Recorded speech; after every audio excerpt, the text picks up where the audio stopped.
Procrastination is often seen as the bane of productivity, but it might just be the key to unlocking success.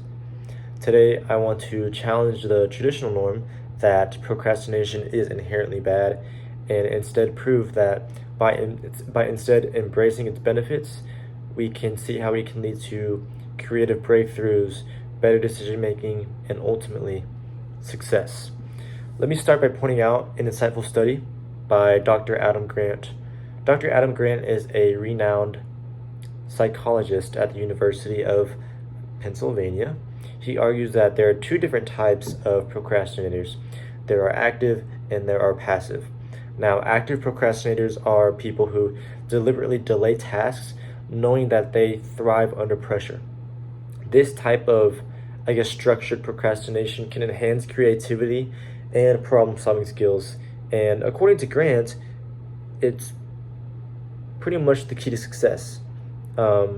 He argues that the key to success is not avoiding procrastination, but mastering it strategically. For instance, consider Steve Jobs, CEO of Apple, co-founder of Apple. He's known for his innovation, visionary thinking, creative mindset. Jobs, he was known to delay decisions to ensure the most creative solution emerged. In fact, there's a biographer, I believe his name is Walter Isaacson. He notes that Jobs was an advocate for waiting for, quote, the right moment when making critical decisions, believing that a rushed decision would stifle creativity. This aligns with the research shown by University of Wisconsin, which found that people who delay tasks are more likely to come up with innovative ideas. By allowing ideas to incubate, procrastination really becomes a process of refinement. The next question that someone may ask is, can procrastination really improve decision making? And the answer is yes. A study in 2013 by Psychological Science proved that individuals who delayed decision making oftentimes made the better choice in the end result. The brain requires time to process information and really think through it. And when we procrastinate, we allow our subconscious to work through complex problems without the rush of immediate pressure or an immediate decision. This leads to decisions that are more thought out and informed, if that makes sense. Procrastination, it really does encourage us to prioritize and focus on what really matters. Parkinson's law states that work expands to fill the time available for its completion, and I believe that's 100% true. By procrastinating, we force ourselves to be more efficient and concentrate on what we need to do first. And by focusing on the most essential tasks, it just helps us out even more. There was a study conducted by the European Journal of Psychology, and this study highlighted that individuals who procrastinate often complete their tasks faster than those who start earlier but take more time on it and they drag out their work. With less time available, procrastinators are more likely to eliminate distractions and tackle the core aspects of a task with intensity. Moving on, let's not forget that procrastination has been linked to lower stress levels. This may seem counterintuitive, but there was a doctor, her name is Fushia Saroy, I believe is how you pronounce it, at the University of Sheffield, and she suggested that procrastination can serve as a form of emotional regulation, and when we're forced with overwhelming tasks, delaying action can provide that mental break that we need to come back stronger. It allows us to manage our stress levels way more effectively. And in her study, participants who procrastinated showed lower reports of anxiety. It also showed an increased level of mental clarity and stress levels. This mental reset is crucial for staying productive over the long term, and it ensures that we approach challenges with a fresh perspective, which is what we need.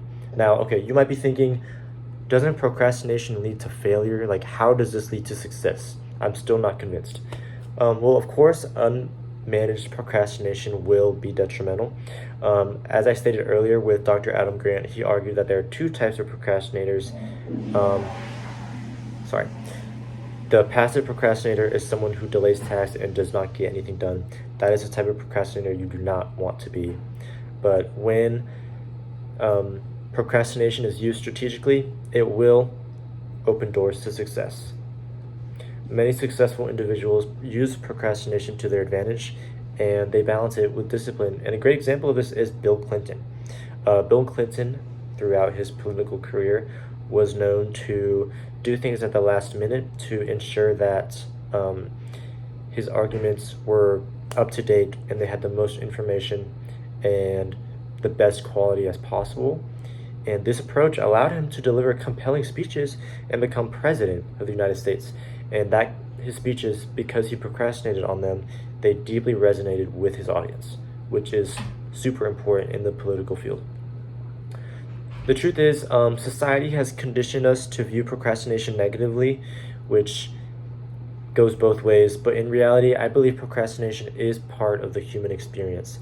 And there's a quote by Albert Einstein that I'll read here.